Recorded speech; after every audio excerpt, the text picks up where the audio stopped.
하나님 말씀 보시겠습니다. 하나님 말씀은 고린도전서 7장 8절에서 24절까지 말씀입니다.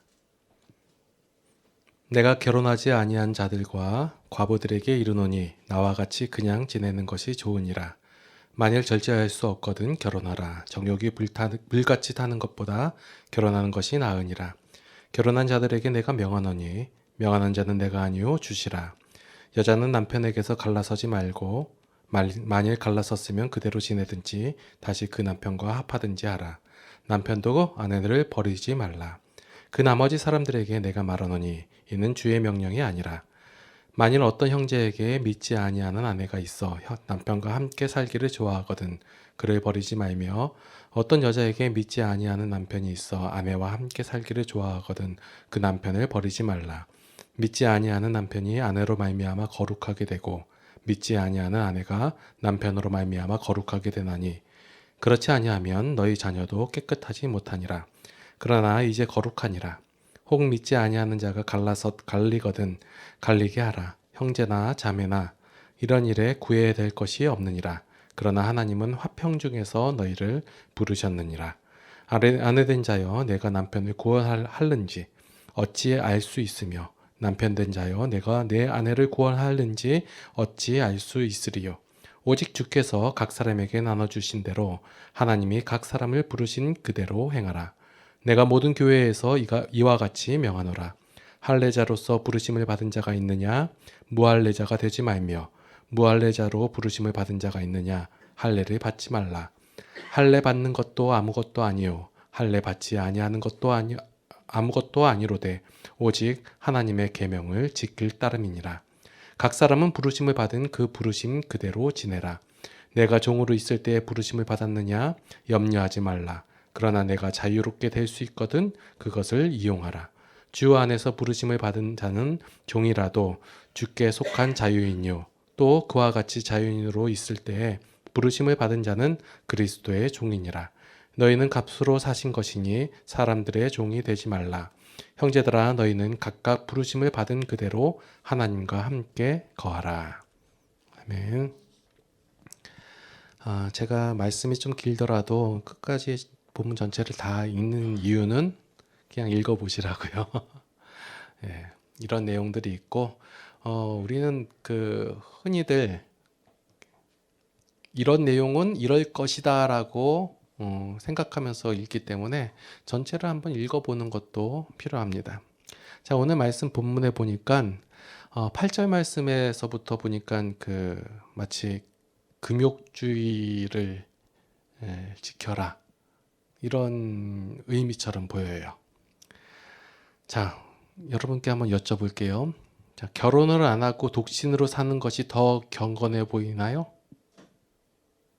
이렇게 말하는 것은 결혼 안 한 사람들이 얘기하는 거예요. 자, 결혼한 게 힘들어요? 결혼 안 한 게 힘들어요? 야, 여기서 말 잘못하면 안 되니까. 솔직히 말해가지고 혼자 사는 게 더 결혼 생활하는 것보다 쉽잖아요. 예? 결혼해서 사는 게 훨씬 더 어려운 일이에요. 예. 왜냐면 혼자 살면 혼자만 절제를 하고 어떻게 혼자만 관리 잘하면 되는데, 결혼해서 살려면 와이프님 눈치도 봐야 되지, 애들 눈치도 봐야 되지, 예, 여러 가지 힘든 일이 많아요. 그래서 오늘 본문 내용은 결혼하는 것이 더 쉽냐, 결혼 안 하는 것이 더 쉽냐, 어느 게 더 경건하냐, 이것을 얘기하는 것이 아니에요. 예, 서로 얘기가 다 다르잖아요. 사도 바울은 결혼 안 했으니까 결혼 안 하는 게 더 낫다라고 얘기하고 있는 거고, 베드로가 얘기했으면 좀 다른 얘기가 나왔겠죠. 자, 오늘 결혼을 하고 안 하고, 아니면 할례자이냐, 무할례자이냐, 종이냐, 아니면 자유자이냐, 요거에 대한 것이 그렇게 중요한 것이 아니다라고 말씀을 하고 있는 것이에요. 그런데 우리의 관심은 할례자냐, 무할례자냐, 결혼했냐, 안 했냐, 아니면 종이냐, 자유자냐, 여기에 관심이 많아요. 그런데 우리 신앙인들은 이러한 내용과 상황, 음, 그런 것이 중요한 것이 아니라 어떠한 상황이든 어떠한 조건에 있든지 간에 그것이 하나님의 뜻과 같은 방향에 있느냐라는 것을 먼저 생각하실 필요가 있어요. 자, 고린도 교회 성도들도 이런 생각 가운데서 어떻게 하는 게 하나님의 사람으로서 하나님의 뜻과 부합하는가 해서 결혼하는 것이 나은지 아니면 안 하는 것이 나은지 아니면 할례를 받아야 되는지 아니면 안 받아야 되는 것인지 아니면 종으로 그냥 그대로 있는 것인지 아니면 자유하게 되는 것이 좋은 것인지 그 어떠한 것이 하나님의 뜻과 맞는가에 대해서 고민하는 차에 사도 바울한테 질문을 한 거예요. 거기에 대한 사도 바울의 대답이 오늘 본문의 내용들이에요. 자, 우리의 삶 속에서 매 순간 매 순간 고민하게 되는 것이 뭐예요? 하나님의 뜻이 무엇인지. 옛날에 꽤 오래된 얘기인데 제가 어떤 그 교회에서 사역을 할 때 그 목사님 설교 테이프를 카피하는 그 일을 했었어요. 그때가 추석 때인가? 추석 전에 그걸 이제 전도로 나눠주기 위해서 테이프 막 복사하는 걸 막 했어요. 그런데 한 절반 이상을 했는데, 그때 좀 저만 한 게 아니라 이제 그 교회 목사님들, 부목사님들, 뭐 다른 그 사역자들 같이 작업을 했는데, 절반 정도 지났는데 뭘 발견했냐면 그 테이프 원래 양면으로 복사가 돼야 되거든요. 한번 복사될 때. 근데 단면만 된 걸 발견했어요. 그 마스터 테이프에서. 그러면 어떻게 된 거예요? 절반 한 거 다 날라갔잖아요. 그때 부목사님이 하셨던 말씀을 제가 너무 기억에 남아서 말씀드렸는데 하나님의 뜻은 어디 계십니까? 라고 절규를 하시는 모습이 아직도 생생하게 기억이 나는데요. 우리의 인생 가운데서 삶 속에서 여러분들이 어떠한 선택을 할 때마다 여러분들이 고민하게 되는 것이 이것이 과연 하나님의 뜻인가 라고 고민을 하시잖아요. 저만 고민했나요? 고민을 하게 된단 말이에요. 과연 하나님의 뜻이 무엇인가? 이렇게 했더니 이렇게 되고 저렇게 됐더니 저렇게 하고. 솔직히 우리가 하나님의 뜻이 무엇인가 라고 고민할 때는 그 하나님의 진정한 뜻과 내용이 무엇인가에 대한 고민보다도 그 뜻을 이루기 위해서 어떠한 상황이나 조건 그리고 그것을 이루기 위한 방법에 더 치중하는 경우가 있어요. 그러니까 뜻은 그냥 정해놨어요. 이렇게 하는 것이 하나님의 뜻이다 해놓고 이제 이것을 이루기 위해서 내가 무엇을 어떠한 조건이 되어야 되고 이러한 상황이 만들어져야 되고 그리고 이러한 방법을 쓰는 것이 더 하나님의 뜻을 이루기 위한 좋은 방법이다. 이것에 더 치중을 한단 말이에요. 그런데 제가 지난주에도 이제 설교를 말씀을 드렸죠. 하나님의 뜻을 이루기 위한 더 좋은 상황이나 아니면 더 나은 방법이나 조건이 없다라고요. 만약에 기억이 안 나시면 지난주 설교를 한번 들어보시고요. 네. 제가 좀 별로 안 좋아하는 말 중에 하나가 뭐냐면 인샬라라는 말이에요. 그리고 인생지사 세옹지마 이런 게 뭐냐면 인샬라라는 말을 그러니까 신의 뜻대로라는 말 들으시는데 그 인도나 어떤 갔더니 그런 말을 많이 해요. 인샬라 뭐 해도 인샬라 뭐 안 해도 인샬라 어떻게 돼도 인샬라 다 신의 뜻이다라는 거예요. 그리고 어떻게 또 잘 되니까 이것도 신의 뜻이고 자, 잘못됐다? 그것도 신의 뜻이고. 그리고 잘못됐냐? 잘못된 게 또 잘됐다. 그러면 이거 하나님의 뜻이다. 또 잘되다가 잘못됐다. 이것도 하나님의 뜻이다. 다 갖다 붙이는 거예요. 어찌되었든 잘 되고 있다라는 것, 그 마치 배부르게 잘 사는 것만이 인생의 목적이라고 치부하는 것에 그 하나님을 갖다 붙이는 것, 이런 것이 저는 싫다라는 거예요. 그 하나님의 뜻과 그 하나님의 내용에는 별로 관심이 없고 이것이 어떻게든 우리가 잘 먹고 잘 살게 되고 어떻게든 잘 되고 어찌됐든 되어가지 않느냐라는 것에 치중하는 것 저는 그것에 하나님을 갖다 붙인다는 것을 저는 별로 좋아하지가 않아요. 그냥 잘 먹고 잘 살게 되는 것은 솔직히 말해서 여러분들이 그냥 좋은 거예요.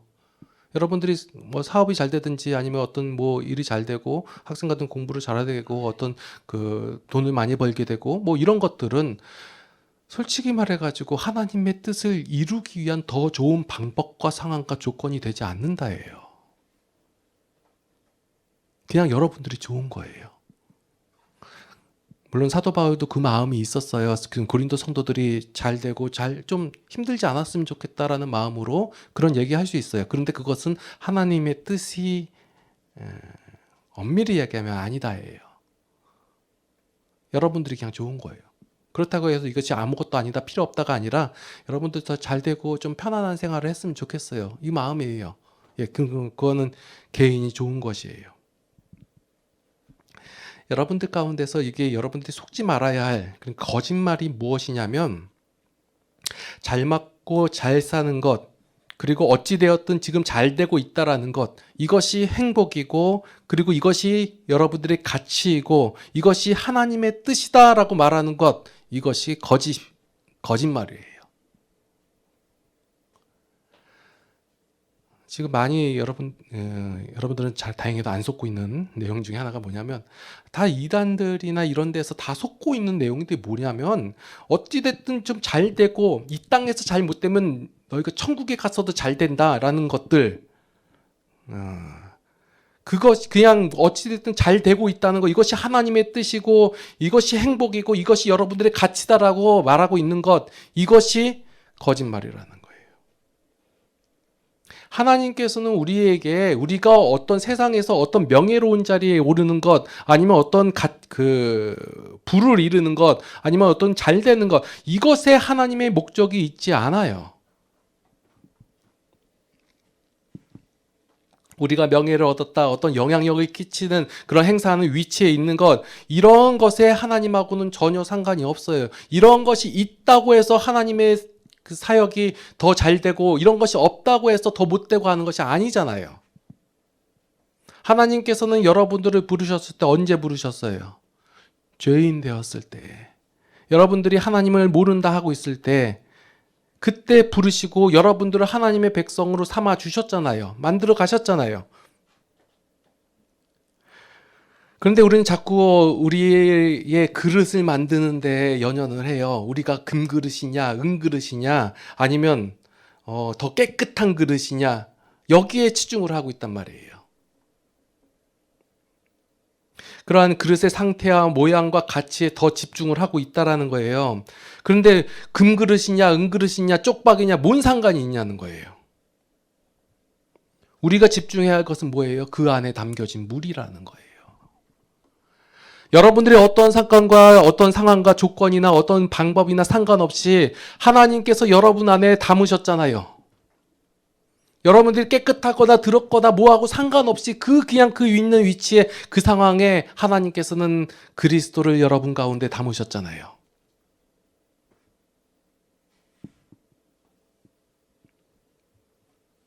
우리 인생 가운데서 여러분들이 자랑하는 내용들이 뭐예요? 하나님, 제가 이 높은 자리에 올랐습니다. 제가 이러한 부를 이뤘습니다. 제가 이렇게 명예롭게 되었습니다. 이것이 여러분들의 자랑인가요? 이건 세상 사람들도 자랑하는 거예요. 물론 이런 것이 다 필요 없다가 아니라 제가 누누이 말씀드리는 건 여러분들 건강하게 좀 잘 사는 건 그냥 저의 마음이에요. 그랬으면 좋겠어요. 아프지 않고. 예. 그런데 그것이 여러분들의 자랑이 되어서는 안 된다는 거예요.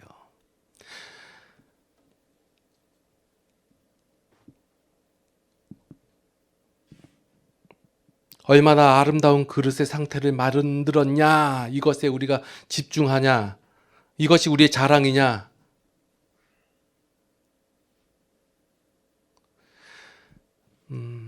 여러분들의 어떠한 그 진심이나 헌신, 하나님께 대한 헌신, 충성, 인내 이러한 것들은 다 필요한 거예요. 그러나 그것은 여러분들의 특권이고 명예인 것이지 그것이 여러분들의 어떤 그 보상에 대한 조건이나 기준에 대해서는 안 된다라는 거예요.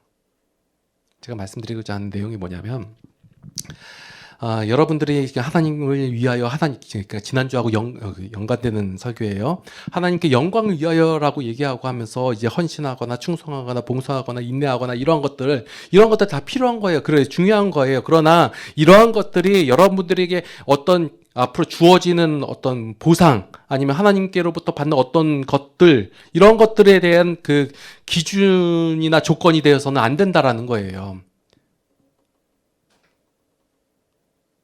이것이 우리의 어떤 잘나고 못나고에 대한 기준이 돼서는 안 된다는 거예요.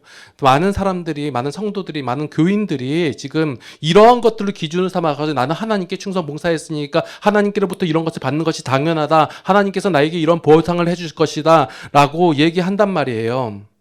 그러나 이러한 준비된 것들, 그러니까 다 앞에서 말한 이제 그릇에 대한 비유를 했는데 그릇을 깨끗하게 만들고 금그릇을 만들고 은그릇을 만들고 여기에 집중을 하고 있단 말이에요. 그러나 하나님께서는 여러분들의 사건과 상황과 조건과 상관없이 하나님께서 이 가운데 무엇을 채워주셨어요? 하나님의 것을 채워주셨잖아요. 예수 그리스도를 담아내셨잖아요. 이것이 바로 우리의 자랑이 돼야 되는 것이에요. 우리의 자랑은 뭐예요? 있는 모습 그대로. 사도 바울이 자기의 자랑을 얘기했어요. 내 자랑이 뭐예요? 사도 바울이 뭘 자랑했나요?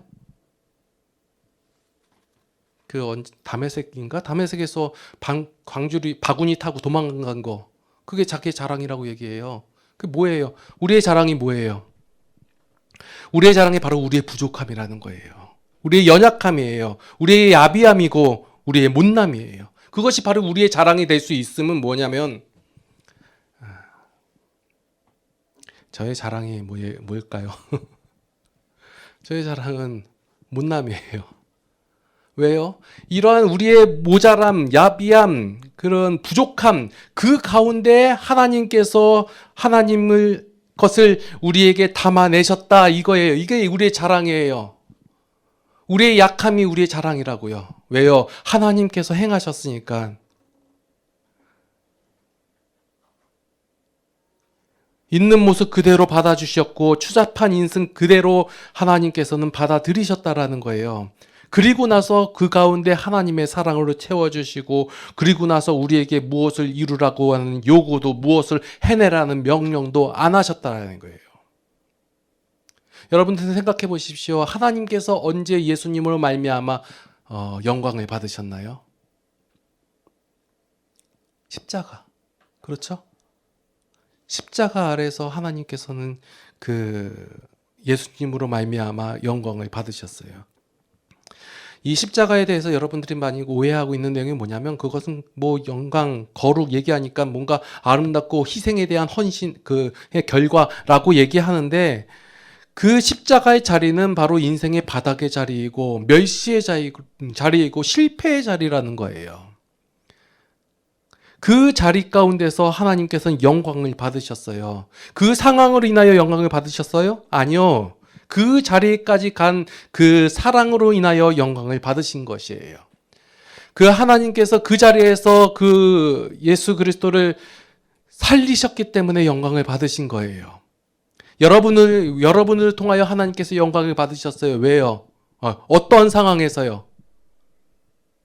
여러분들의 부족한 상황, 모자란 상황, 죄악된 상황, 그 상황에서 하나님께서는 영광을 받으셨다예요. 왜요? 하나님께서 여러분 가운데 하나님의 것을 채워주시고 예수 그리스도를 그 가운데 여러분 가운데 주시고 여러분들을 하나님의 사람으로 만드셨잖아요. 그 자체가 하나님의 영광이라는 거예요. 그래서 오늘 본문 속에서 결혼하냐 마냐 뭐 이것은 하나님의 명령이고 이것은 내가 말하는 것이고 이렇게 다 얘기하는 게 뭐냐면 바로 여러분들을 그 부르신 그대로를 강조하고 있다라는 거예요. 지금 고린도 교인들 성도들은 결혼을 하느냐 마느냐 할례자냐 무할례자냐 자유인이냐 종이냐 이러한 구별에 집중하고 있을 때 바울은 이제 너희가 하나님의 계명을 지키라고 권면하고 있다라는 거예요. 그게 어디냐면 19절 말씀에 할례 받는 것도 아무것도 아니요 할례 받지 아니하는 것도 아무것도 아니로되 오직 하나님의 계명을 지킬 따름이라. 이게 뭐예요? 여러분들 하나님의 계명이 뭐예요? 하나님께서 여러분들에게 주신 거 뭐예요? 여러분들에게 명령하신 것?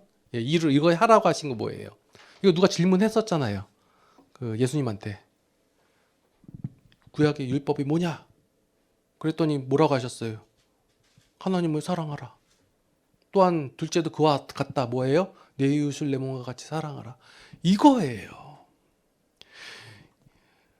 여러분들이 할 수 없는 자리에, 할 수 없는 위치에서 이제 할 수 있는 자가 되었고 그 안에 하나님의 사랑의 풍성함으로 가득 채워주셨다예요. 그것이 하나님의 계명을 지키는 거예요. 여러분들은 그 자리까지 이루신 그 하나님의 일하심을 우리가 바라보고 고백하는 거예요.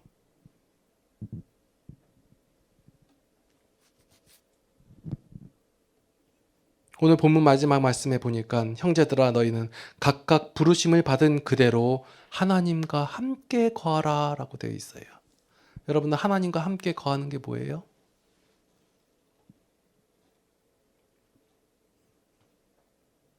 교회 와서 살면 그 하나님과 함께 거하는 거예요? 아니요. 하나님과 함께 거하라. 하나님과 같은 뜻을 가지고 살아라. 그 같은 마음을 가지고 같은 가치를 가지고 살아라. 그러면 그렇게 되면 여러분들이 사는 모든 삶 속의 모든 내용들이 하나님의 마음으로 되든 그 마음으로 바뀐다라는 거예요. 여러분들이 조금씩 생각하는 그 마음들, 예. 그거면 된 거예요. 무엇을 이루었느냐, 무엇을 어떻게 방법을 바꿨느냐, 어떤 상황을 만들어냈으며 어떤 조건을 이루었느냐, 여기에 별로 하나님 관심 없으세요. 분명히 말씀을 드릴게요. 여러분들이 어떤 자리에 있는지, 그러면 그 하나님은 그 만약에 높은 자리에 있는 것을 좋아하신다면 그 하나님은 그 자리에 올라간 사람들만 좋아하나요? 좋아하시나요? 아니면 어떤 부를 이룬 사람들, 아니면 어떤 하나님의 일을 헌신적으로 한 사람들, 아니면 목숨 바쳐 하나님의 일을 한 사람들, 이런 사람들만 하나님이 좋아하시고 영광 받으시나요? 아니요. 하나님은 여러분 자체에 이미 영광을 받으신 거예요. 이루어 주시고 또한 지금 여러분들을 만들어 가시고 하나님의 사람으로, 하나님의 마음으로. 많은 분들이 하나님의 일, 그러니까 사역을 하다가 지쳐서 쓰러지는 경우가 있어요. 왜 쓰러지고 왜 지쳐요? 결과가 없어 보이기 때문에. 이루어놓은 게 없어 보이기 때문에. 그 지쳐하고 쓰러져요. 아니요. 그 하나님께서는 결과가 별로 중요하지 않으세요. 그 마음으로 했으면 됐다예요. 그걸로 족하다예요. 우리의 힘으로, 우리의 노력으로, 우리의 어떠한 것으로 되어질 수 없는 것이 바로 하나님과 함께 거하는 거예요. 하나님의 계명을 지키는 것이고, 이것은 오로지 하나님께서만이 여러분 가운데 행하시고, 그러면 우리는 뭘 하냐? 맨날 이 걱정이죠. 그럼 목사님, 그러면 뭐예요? 바라보세요. 바라보지도 않고 맨날 원래 갖고 있던 가치인가 그거 가지고 만약에 하나님도 이럴 것이다 라고 가고 바라보세요. 그러면 우리의 상황과 조건하고 그런 거하고 상관없이 하나님을 고백하게 되잖아요. 기도하시겠습니다. 우리는 우리의 상황을 바꿔주십시오. 우리의 조건을 바꿔주십시오. 이러한 방법을 쓰는 것이 더 좋겠습니다. 이것이 하나님께 영광 돌리는 것이고 이것이 하나님의 뜻입니다. 라고 말들을 합니다. 그러나 하나님께서는 우리의 어떠한 조건과 상황에도 상관없이 하나님의 것을 우리에게 주셨으며 하나님의 것을 우리 가운데 채워주셨습니다. 그 하나님의 은혜에 감사를 드립니다. 우리의 자랑은 우리의 추악함이요, 우리의 연약함이요, 우리의 모자람입니다. 이것이 우리의 자랑이 될 수 있음은 하나님께서 그 자리에서 우리를 하나님의 백성 삼아 주셨고 하나님의 자녀 삼아 주셨기 때문입니다. 하나님께서는 우리를 통하여 하나님의 뜻을 보여주시고 하나님의 일을 하십니다. 그 하나님을 우리가 날마다 고백하게 하여 주시옵고 그 하나님을 인정하는 우리 모든 성도들이 되게 하여 주시옵소서. 이제 한 주간도 살아갈 텐데 그 삶 속에서 하나님의 심정과 마음이 조금씩 되어지기를 원합니다. 그렇게 되기를 원하는 모든 성도들이 되게 하여 주시옵소서. 이제는 우리 주 예수 그리스도의 무한하신 은혜와 하나님 아버지의 극진하신 사랑하심과 성령님의 감화 감동 교통 인도 보호 역사심이 이제 하나님의 사람답게 하나님의 뜻을 이루며 하나님과 함께 거하기를 원하는 모든 성도들 머리 위에 이제로부터 영원토록 함께 하시옵기를 간절히 축원하옵나이다. 아멘.